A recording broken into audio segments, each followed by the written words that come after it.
Thank you for your time in having me. I have only about 20 to 30 minutes, so I will jump right in. When we think about data, I love to use comics, just like the one that was in the presentation about Calvin, where Calvin says, it's all too complicated, let's let the machines do it and go outside and play. I wish we could do that for real, but we can't. And so here we have Dilbert saying, I didn't have anything useful to say today, so I made a pie chart. And then Dilbert's boss and coworkers say, because it's a pie chart, it must be true.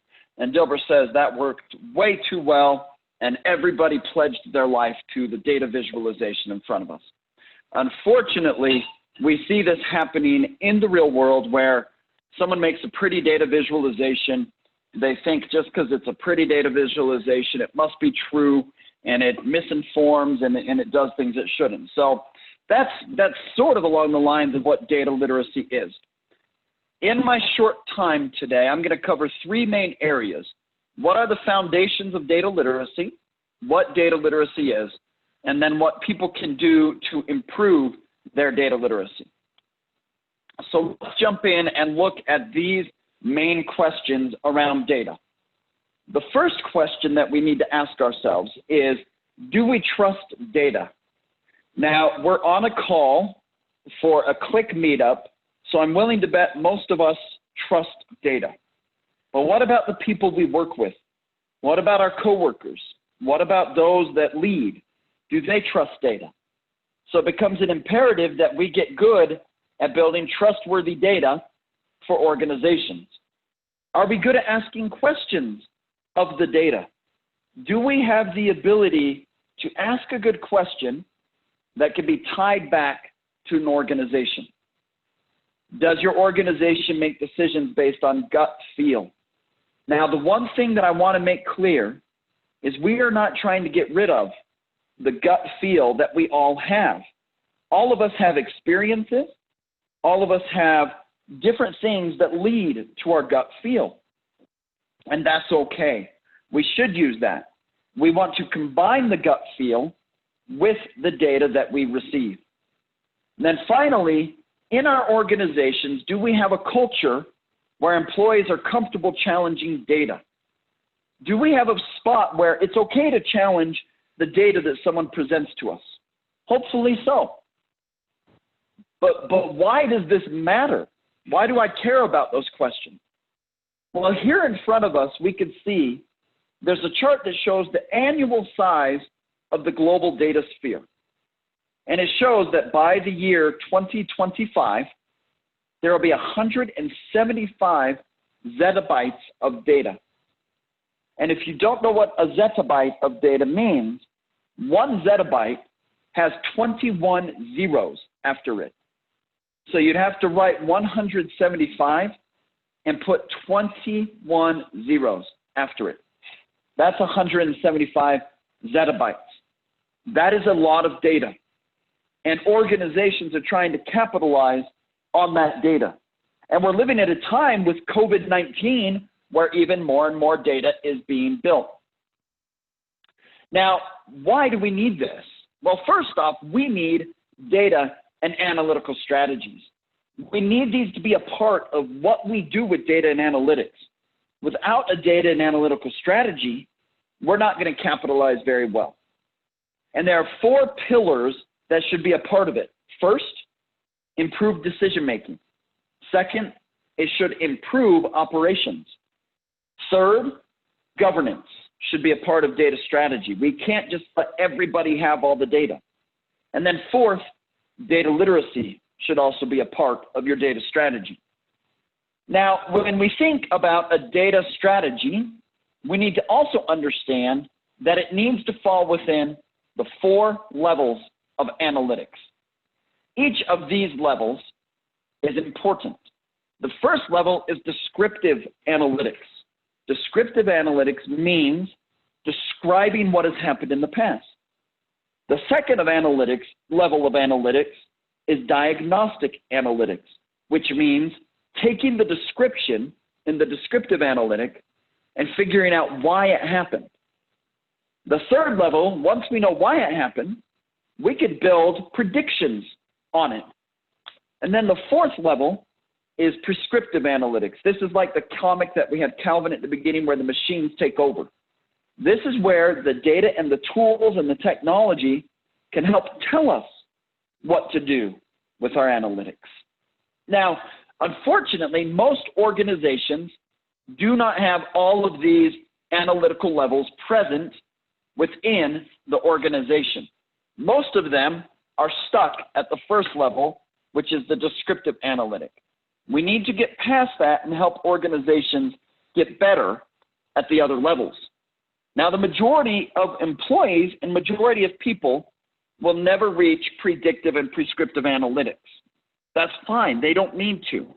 We need them to be very good at levels 1 and 2. The reason being is, in order to take data, so we know data is the foundation of the economy. In order to translate it or make it into something, we have to use analytics. So we have to use these 4 levels of analytics in order to take data and transform it into an insight. And once we transform it into an insight, that insight will drive action. Unfortunately, though, most organizations are not in a position to do this. We conducted a worldwide study to understand the different levels of data literacy, to understand confidence, our businesses and organizations doing something about data literacy. On the left-hand side, we see that 92% of business decision makers believed it was important for their employees to be data literate. But on the other side, we see only 17% report their businesses doing something about it. That's a big disparity.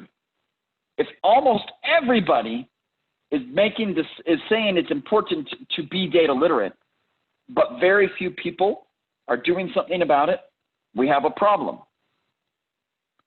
And this is the problem. There is a gap that exists between the investments organizations are making with data and analytics and with adoption of data and analytics.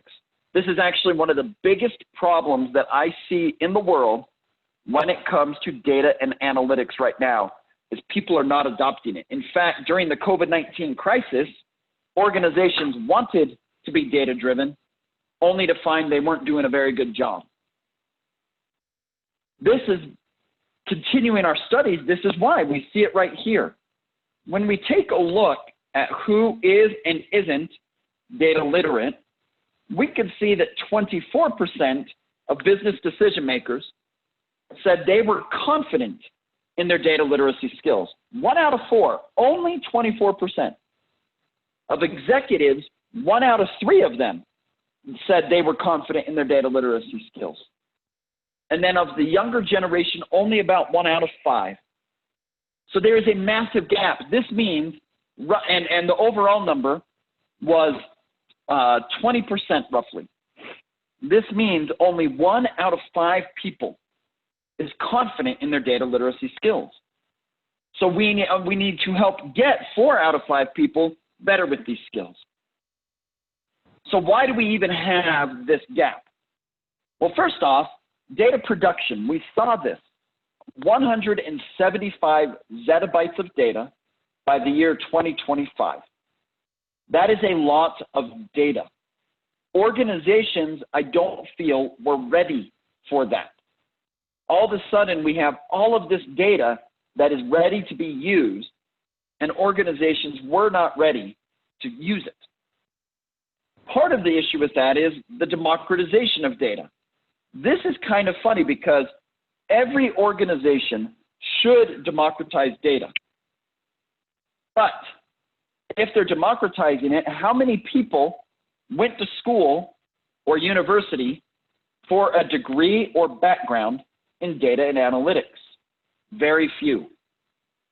And so we have to democratize the data, but we also need to democratize the learning. Next, we have digital transformation. Every company is not only producing a lot of data, they are trying to digitize their workforce and the way they do things in their organizations. So we have a gap. We have a skills gap. This is the world of data literacy right now. And this skills gap exists everywhere in the world. So let's take a moment and actually define data literacy. Data literacy, by definition, is the ability to read, work with, analyze, and communicate with data. Notice there is one term that is left out of here: data science. Not everyone needs to be a data scientist, but everyone needs to be confident in their data literacy skills. We need everybody with the ability to read data and information, to read it, to look at it, to be able to understand it. We want everybody to be comfortable working with it.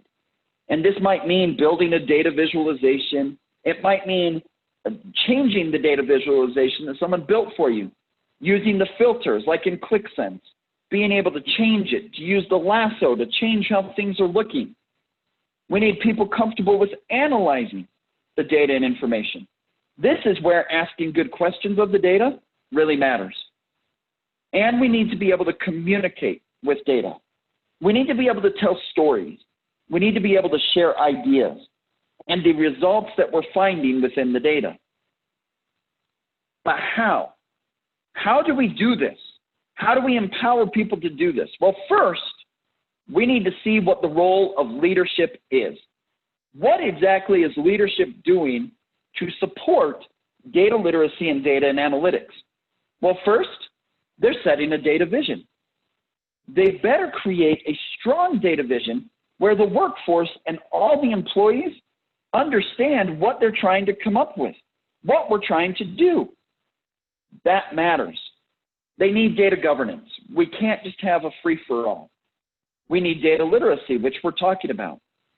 We need data investment. Now, this means both investing in the data and technology and investing in the people. And we need the right sort of culture. We need the culture in place to empower people to succeed with it. And at the bottom, we need leadership to understand that this is an evolving world, that it changes over time, and that it's not going to stay the same. Now let's talk about that word culture a little bit. This is the number one issue for organizations that are trying to put in place data and analytical work. It's culture. It's not the technology. It's not the data. It's not the tools. It's the culture. There are 7 characteristics that I teach an organization that they need to have in place in order to have the data culture work in the organization. First, they need data fluency.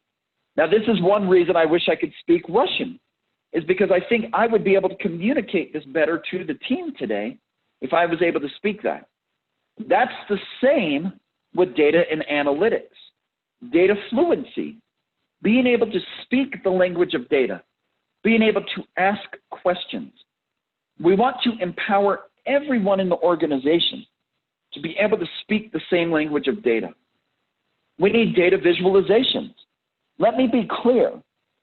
Data visualizations are not the end-all, be-all of data and analytics, but there's something that really can help.